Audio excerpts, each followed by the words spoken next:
नमस्कार व्यूअर्स, आपका फिर से स्वागत है रेडियो द्वारका में। मेरे साथ प्रशांत मुकुंद प्रभु हैं एक बार फिर। प्रभु जी, इस बार कुछ एक जैसे ही कुछ सवाल थे लोगों के, तो मैंने कहा आपसे पूछ लूँगा जी।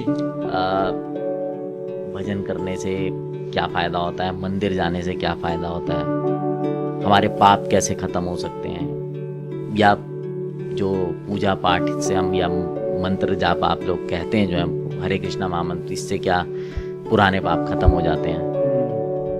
ये सब करीब करीब एक जैसे ही सवाल। देखिए, ये सब तो आपने साधना का हिस्सा ले लिया कि ये साधना, जप करना, मंदिर जाना, ग्रंथ पढ़ना, ग्रंथ सुनना, ये साधना का हिस्सा है। तो प्रश्न ये होगा कि साधना करने से, यानी भगवान का जो भजन करते हैं, और भजन करने से क्या हमारे पूर्व जन्म के पाप कट जाते हैं? क्योंकि हर आदमी एक रास्ता ढूंढ रहा है कि भाई मैंने कभी अनजाने में पी ली होगी, कभी मैंने मांस खा लिया होगा, कभी किसी की बुराई कर दी होगी, कभी किसी का मैंने अनजाने में कुछ चोरी कर ली होगी। तो आज मुझे समझ में आया, तो क्या मैं पाप से मुक्त हो सकता हूँ? तो क्या भजन करने से भगवान रक्षा करेंगे प्रारब्ध पूर्व जन्म के? तो तुलसीदास कहते हैं, प्रारब्ध पहले रचा, पीछे रचा शरीर। यानी कि कर्म प्रारब्ध पहले होते हैं, फिर शरीर बनाया जाता है उसके अकॉर्डिंगली। ये नहीं होता कि शरीर आ गया अब कर्म करेंगे तब कर्म का फल। लोगों को मालूम नहीं, लोग सोचते हैं इस जीवन के किए गए कर्मों का फल इसी जीवन में मिल जाता है। नहीं नहीं नहीं, आपने पिछले जीवन में जो कर्म किए वो कर्म पहले आए, उस कर्म से जो आपको भोग मिलना है ना, उस पर शरीर बनेगा। पहले रचा प्रारब्ध, पीछे रचा शरीर, तुलसी चिंता क्यों करे, भजले श्री रघुवीर। तुलसीदास ने ये बात बोली।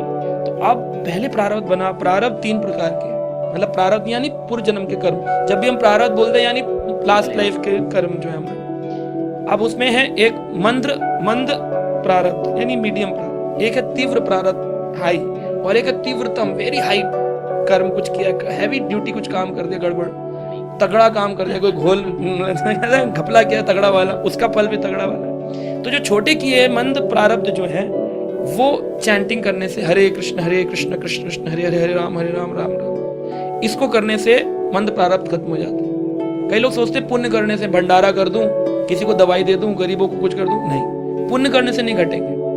पाप और पुण्य ये आपस में कटते नहीं है। अगर आपने 10 पाप किए हैं और 2 पुण्य कर दिए, सोचो कि 2 तो खत्म होगा कम से कम, अब 8 रह गए। नो, स्पिरिचुअल मैथमेटिक्स कहता है आपको 10 पाप का भोग मिलेगा दुख, और 2 पुण्यों का भोग मिलेगा सुख। इसलिए जीवन में सुख दुख आते हैं, क्योंकि पाप और पुण्य कटते नहीं, दोनों मिलते हैं हमको। लेकिन भजन करने से ये पाप कट सकते हैं। ये कह रहे हैं यहाँ पर शास्त्रों में, भागवत में, भक्ति रसामृत सिंधु में, विष्णु पुराण में, पद्म पुराण में, और तुलसीदास ने रामचरितमानस में भी कहा कि अगर आपको काटने हैं तो भगवान के नाम भजन करने मात्र से आपकी मंद प्रारब्ध कट जाएंगे। तीव्र प्रारब्ध जो आपने किए हैं तब वो कट जाएंगे आपके संतों के संग करने से, उनके प्रवचन सुनने से, और उन साधु पुरुषों में श्रद्धा रखने से। फेथ रखोगे, उनका सत्संग सुनोगे और जप करोगे, तो आपके ये तीव्र प्रारब्ध भी कट जाएंगे। अब बचे तीव्रतम प्रारब्ध। संग करने से, कथा सुनने से और भजन करने से भी नहीं जाते हैं। बहुत हैवी ड्यूटी प्रारब्ध होते हैं, वो व्यक्ति को पकड़ ही लेते हैं। वो कैसे कटेंगे? तो बोले भगवान कभी कभी ऐसी लीला करते हैं कि भक्त के स्वयं प्रारब्ध आकर कटवाते हैं। खुद भगवान कोई ना कोई आपके घर में आ जाएंगे, कोई लीला करके, और फिर आकर के भगवान आपके प्रारब्ध कटवाएंगे। एक कथा आती है, एक माधव दास जी थे, वो जगन्नाथपुरी बहुत भजन करते थे, सेवा करते थे। जब बूढ़े हो गए तो उनको शरीर में ऐसा रोग हो गया कि शरीर बेड पे ही मलमूत्र त्यागते थे, और उनके शिष्य भी उनको छोड़कर चले गए।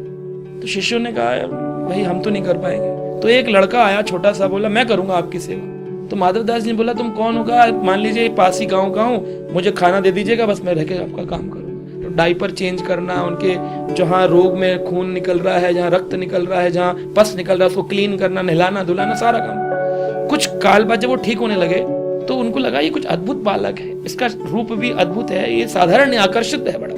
तो आकर्षण करता है, कौन है? हाथ पकड़ा, बोले तुम कौन हो? माधव दास जी ने बोला मैं पास ही में रहता हूँ, आपको बताया तो था। बोले नहीं तुम कोई और, बताओ तुम कौन? तो कई बार पूछा तो उन्होंने कहा कि मैं जगन्नाथ हूँ, स्वयं भगवान। बोले भगवान आपने मेरा मलमूत्र साफ किया क्यों? तो भगवान बोले कि देखो 2 तरीके हैं, या तो अगर अति तीव्रतम प्रारब्ध जो थे ना, तीव्रतम हाईएस्ट प्रारब्ध तो दुख थे, वो अब तुम्हारे अगले जन्म में आते तो तुमको दूसरा जन्म लेना पड़ता, और अगर मैं इस जन्म में उसे कटवाऊं तो बहुत हैवी ड्यूटी तुमको दुख भोगने पड़ेंगे, और वो दुख तुम ऑलरेडी रोग पीड़ा में भोग रहे हो, वो मुझसे देखा नहीं जा रहा है। तो मैं क्या करता हूँ, या तो मैं उस व्यक्ति को शक्ति देता हूँ, सहन शक्ति, कि वो उस दुख को सहन कर सके, या फिर मैं खुद आकर के उन प्रारब्धों को भोगने में मदद करता हूँ। तो माधवदास जी ने कहा कि भगवान आप खत्म भी तो कर सकते थे, क्लीन नहीं कर सकते। भगवान बोले नहीं, अगर मैं क्लीन कर दिया, खत्म कर दिया, तो फिर कर्म प्रारब्ध का कोई रूल ही नहीं रह गया ना।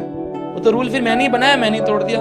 अगर तुमने क्रिएट किए तो करना भी तुम्हें भजन करके ही उसको काट सकते हो, और कोई तरीका से नहीं काट सकते हो कि भगवान के हाथ जोड़ लिए फिर तो बड़ा अच्छा हो गया, पाप कर लो, हाथ जोड़ लो, कट गए। तो तब तक शरणागति का भाव नहीं लाओगे, जप नहीं करोगे, तब तक ये प्रारब्ध कटेगा नहीं तुम्हारा। फिर भी माधवदास जी को उन्होंने बोला, लेकिन तुम्हें एक बात बताऊं, आज मैंने तुम्हारा हाथ, तुमने मेरा पकड़ लिया, 15 दिन अभी तुम्हारे प्रारब्ध के और रह गए। तो बोले अब क्या होगा? बोले अब तो तुमने सारी पोल पट्टी खोल दी, तो अब 15 दिन के लिए तुम्हारे को जो ये रोग था ना, मैं अपने ऊपर ले लूंगा। इसलिए हर साल 15 दिन के लिए जगन्नाथ भगवान बीमार पड़ जाते हैं। भगवान बोले क्या करो, अपने भक्तों का प्रारब्ध ले लेते। तो भगवान ऐसे हैं कि अपने ऊपर दुख लेकर के अपने भक्तों की रक्षा करते हैं। ये केवल कृष्ण कर सकते हैं, और कहीं आपको ये नहीं मिलने वाला। तो ये शास्त्र हमको बताते हैं कि या तो भगवान प्रारब्ध भोगने की शक्ति दे देंगे, या भगवान प्रारब्ध भोगने के लिए आपके साथ आ जाएंगे, या फिर अपने ऊपर प्रारब्ध ले जाएंगे, लेकिन भक्त को अगला जन्म नहीं लेने देंगे। बहुत बहुत धन्यवाद प्रभु जी। तो मुझे लगता है कि व्यूअर्स को जो सारी चीज़ें आपने बड़ी डिटेल में बता दी हैं, काफ़ी चीज़ों पे क्लैरिटी मिल गई होगी। और अब आपसे विदा लेते हैं प्रभु जी। बहुत बहुत धन्यवाद एक बार फिर आपका आने के लिए।